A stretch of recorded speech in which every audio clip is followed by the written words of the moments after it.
नमस्कार साथियों, आज आपको इस वीडियो के माध्यम से दिल्ली जम्मू कटरा एक्सप्रेसवे जिसका निर्माण कार्य काफ़ी तेज़ी से चला हुआ है, आज इस वीडियो के माध्यम से दिल्ली जम्मू कटरा एक्सप्रेसवे के आसपास में जो ज़मीन अधिग्रहण होगी और जो ज़मीन महंगे से महंगे रेट में बिक रही है उनके पीछे के कारणों को जानने का काम करेंगे और साथ साथ 3D वीडियो के माध्यम से वर्तमान में दिल्ली जम्मू कटरा एक्सप्रेसवे का निर्माण कार्य किस हद तक पहुंच गया है वो भी देखने का काम करेंगे। तो वीडियो में अंत तक बने रहें, पूरी वीडियो देखें, तभी आपको यह पूरी विस्तृत रिपोर्ट समझ में आएगी।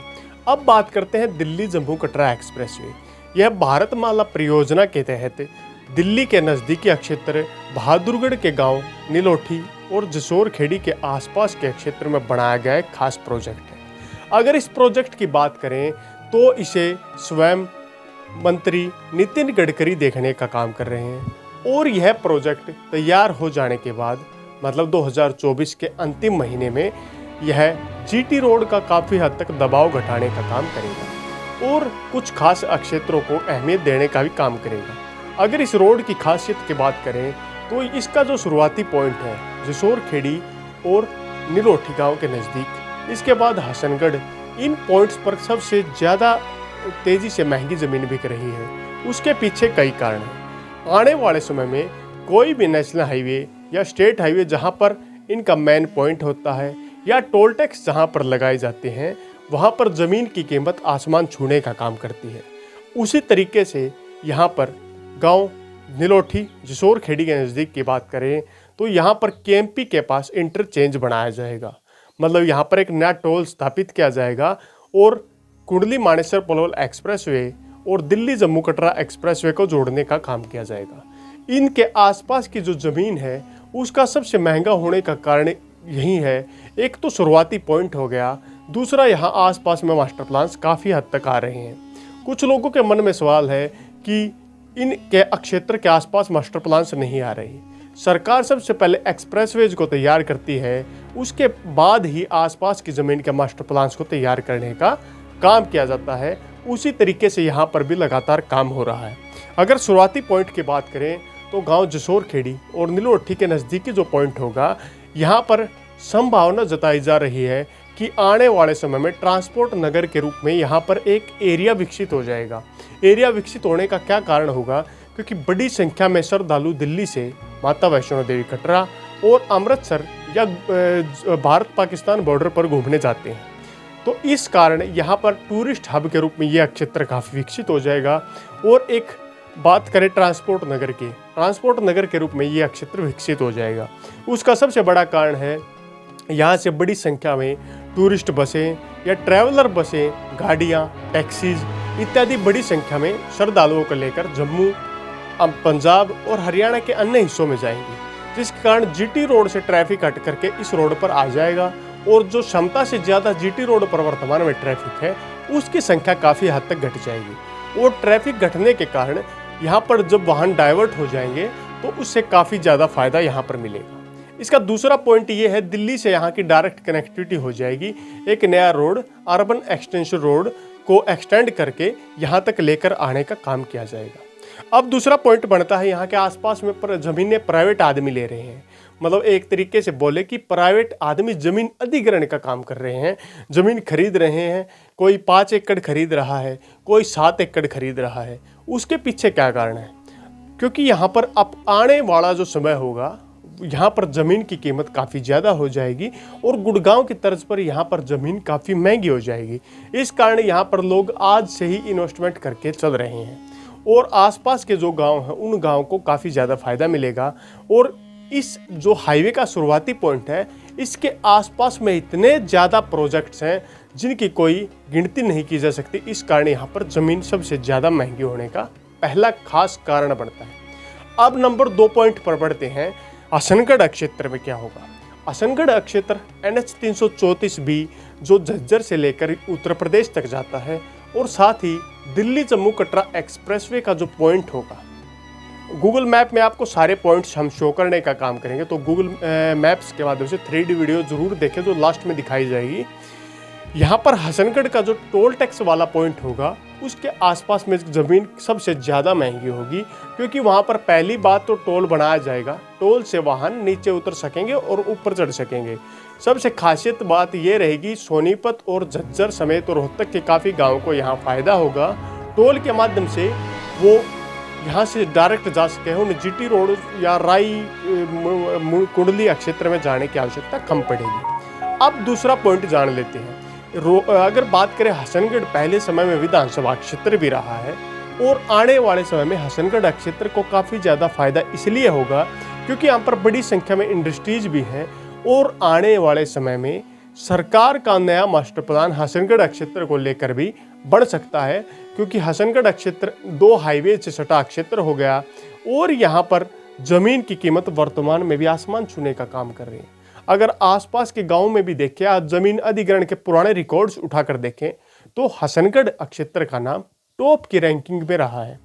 वैसे तो रोहतक जिले के अंडर ही है गांव पड़ता है, लेकिन सोनीपत और झज्जर के गांव से काफ़ी हद तक टच में है। यहाँ पर इंडस्ट्रीज को बढ़ा दिया जा सकता है। और जो बात करें सापला साइड का जो गाँव है, तो सापला साइड के गाँव तक लगभग 3 से 4 किलोमीटर तक इंडस्ट्रीज को यहाँ पर बढ़ाया जा सकता है। भैंसुरु कला, भैंसुरु खुर्द और हसनगढ़ के मध्य का जो क्षेत्र होगा, आने वाले समय में यहाँ पर आप लोगों को बड़ी इंडस्ट्रीज देखने को मिल सकती है। वर्तमान की बात करें तो इसमें से काफ़ी ज़्यादा एरिया ग्रीन बेल्ट में है, लेकिन ग्रीन बेल्ट के उस एरिया को सरकार द्वारा हटाया जा सकता है। अब बात करते हैं नंबर 3 पॉइंट की, रोहतक सोनीपत रोड की ओर अगर हम बढ़ते हैं, यहाँ पर आने वाले समय में agriculture land farm houses hub के रूप में यह क्षेत्र जाना जाएगा और सोनीपत से रोहतक का जो रोड होगा उसको काफ़ी हद तक फ़ायदा मिलेगा। रोहतक की डायरेक्ट कनेक्टिविटी हो जाएगी और इसके प्रोजेक्ट के आने के बाद काफ़ी ज़्यादा फ़ायदा यहाँ पर मिलेगा। Number 4 point, bullet train project. Delhi Jammu Katra expressway के लेफ्ट या राइट, ये कन्फ्यूज़न काफ़ी लोगों को रहता था। बुलेट ट्रेन प्रोजेक्ट बनाया जाएगा जिसकी DPR की रिपोर्ट अभी प्रस्तुत पब्लिक के सामने नहीं हो पाई है। जल्द ही पब्लिक होगी तो हम आपको बताने का भी काम करेंगे। बुलेट ट्रेन प्रोजेक्ट जो दिल्ली अमृतसर है उस पर भी काफ़ी तेज़ी से काम चला हुआ है। और बुलेट ट्रेन प्रोजेक्ट गांव, बात करें हसनगढ़ के क्षेत्र तक, मतलब आसोदा से हसनगढ़, नीलोठी, इन गाँव को छोड़ दें तो एक डायरेक्ट रूट आएगा। पहले वो रूट हसनगढ़ के क्षेत्र से कुछ हद तक पहले दिल्ली जम्मू कटरा एक्सप्रेसवे के साथ साथ में बुलेट ट्रेन प्रोजेक्ट जाएगा, जो कि संभावना लेफ्ट राइट की बढ़ रही है। अगर हम बात करें, हमारा जो फेस होता है वो अगर हम पंजाब की साइड करें और इस साइड में मान लीजिए दिल्ली जम्मू कटरा एक्सप्रेसवे है, तो हमारे किस हाथ से जाएगी, लेफ्ट हैंड की तरफ से बुलेट ट्रेन जाने की पूरी संभावना जताई जा रही है। अगर हमारा फेस पंजाब की तरफ है तो, अगर हमारा फेस दिल्ली की तरफ है तो हमारे राइट साइड से बुलेट ट्रेन जाने की पूरी संभावना है। अब आप लोग गैस कर लीजिए, मान लीजिए आप लोग दिल्ली जम्मू कटरा एक्सप्रेस ऐसे चला गया तो इसके इस साइड से जाएगी, आगे पंजाब की तरफ बढ़ जाएगी। अगर हम पंजाब से दिल्ली आ रहे हैं तो हमारे इस हाथ की तरफ से बुलेट ट्रेन प्रोजेक्ट जाएगा। अब आगे की तरफ बात करते हैं, मुंगाण, पोलंगी जैसे जो गांव हैं, इन गांवों को काफ़ी हद तक फ़ायदा मिलेगा। यहाँ पर एग्रीकल्चर लैंड के रेट कुछ हद तक कम भी थे, उस रेट में भारी बढ़ोतरी आने वाले समय में देखने को मिलेगी। और यहाँ जो गांव हैं, इन गांव में ज़मीन के रेट आसमान छूने का भी काम करने वाले हैं। इससे आगे की तरफ बढ़ते हैं, रिठाल फोगाट गांव आपने सुना होगा, रोहतक क्षेत्र का ये गांव भी आने वाले समय में ज़मीन के मामले में काफ़ी ज़्यादा फायदा देने वाला है। इससे आगे जब हम बढ़ते हैं, national highway 709 Gohana Rohtak road, Gohana Rohtak Panipat road भी इसे बोल सकते हैं, इस रोड को काफ़ी हद तक फ़ायदा मिलेगा। और रोहतक की डायरेक्ट कनेक्टिविटी 2 तरीके से होगी, क्योंकि यह जो रोड जाएगा यह बड़े बड़े हाईवे, हर हाईवेज जो इसके सेपरेट दोनों साइड में है उनको कनेक्ट करने का काम करेगा। और हर बड़े नेशनल हाईवे, स्टेट हाईवे पर इसका टोल बढ़ाने का काम किया गया है। इससे आगे बात करते हैं, NH 709 गोहाना रोहतक रोड के गांव को भी काफ़ी फ़ायदा मिलेगा और डायरेक्ट दिल्ली से उनकी कनेक्टिविटी हो जाएगी। वर्तमान में गोहाना से जिन लोगों को दिल्ली आना होता है, अगर वे बस के माध्यम से सफ़र करते हैं तो उन्हें पहले बड़े शहरों की ओर कूच करना होता है, उसके बाद ही वो दिल्ली में एंटर हो पाते हैं। यह काफ़ी बड़ी समस्या रहती है और एक जो रोड है उनका जाड़ इतना अच्छा नहीं है। यहाँ से अगर दिल्ली आना रोहतक सोनीपत के माध्यम से काफ़ी गोहानावासी तय करते हैं रास्ता, तो उनको काफ़ी फ़ायदा इससे मिलने वाला है। इसके साथ साथ भैंसवाल कला, आहू लवाना, खानपुर खुर्द और PGIMS को भी इसका काफ़ी फ़ायदा मिलेगा। इस कटरा एक्सप्रेसवे के तैयार हो जाने के बाद दिल्ली के चारों ओर की कनेक्टिविटी और बड़े बड़े हॉस्पिटल्स की कनेक्टिविटी भी एक दूसरे से काफ़ी हद तक जुड़ जाएगी और हॉस्पिटल्स के एरिया के आसपास में आने वाले समय में सरकार द्वारा नए नए रेजिडेंशियल प्रोजेक्ट भी बनाए जा सकते हैं। इससे आगे बात करते हैं बुटाना क्षेत्र को भी काफ़ी फ़ायदा मिलेगा क्योंकि डायरेक्ट पंजाब और हरियाणा दिल्ली से सीधी कनेक्टिविटी होने वाली है और बुटाना क्षेत्र में ज़मीन के रेट आसमान छूने के साथ साथ यहाँ पर सरकार द्वारा छोटे बड़े प्रोजेक्ट लगाए जा सकते हैं और बुटाना क्षेत्र में औद्योगिक क्रांति या औद्योगिक शुरुआत देखने को मिल सकती है। इससे आगे बढ़ते हैं हम जींद गोहाना रोड से आगे मोरखी, गांगोली, बागखेड़ा और कलवा, ये गांव, इन गांव को भी काफ़ी फ़ायदा मिलेगा।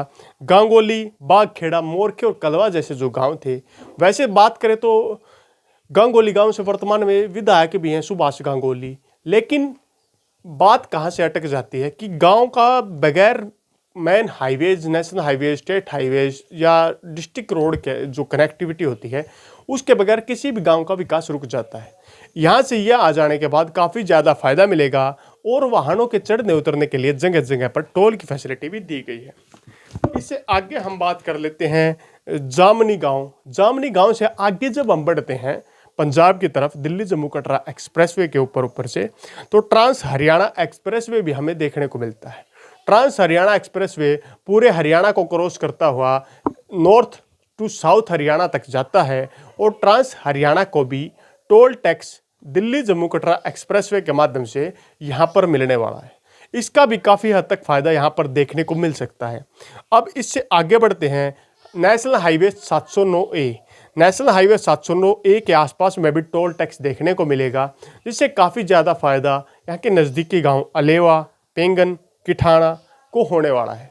अब पंजाब सीमा के नज़दीक हम पहुँच चुके हैं, जहाँ पर कलायत, बाता 152 नेशनल हाईवे 152 तक हम पहुँच जाते हैं। यहाँ पर भी आने वाले समय में पंजाब हरियाणा सीमा क्षेत्र होने के कारण और इंडस्ट्रीज, छोटी इंडस्ट्रीज, लघु उद्योग यहाँ पर काफ़ी ज़्यादा बढ़ जाएंगे और हाईवेज के साथ में लगती ज़मीन या अपकमिंग प्रोजेक्ट 2051 बुलेट ट्रेन जो कि इसके नज़दीक से जाएगा, उस समय तक ज़मीन के रेट यहाँ पर भी काफ़ी हद तक आसमान छूने का काम करेंगे। और एक शहरी आबादी जो इंडिया की कंपेयर की गई थी 2041 तक, आधी से ज़्यादा आबादी शहरी आबादी में कन्वर्ट हो जाएगी, उस प्रकार भी यह आबादी कन्वर्ट होने का काम करेगी। इससे आगे पंजाब सीमा हम बेड़ता गांव के नज़दीक से आगे बढ़ते हैं और पंजाब सीमा में घग्गर नदी तक एंटर करके आगे तक चले जाते हैं।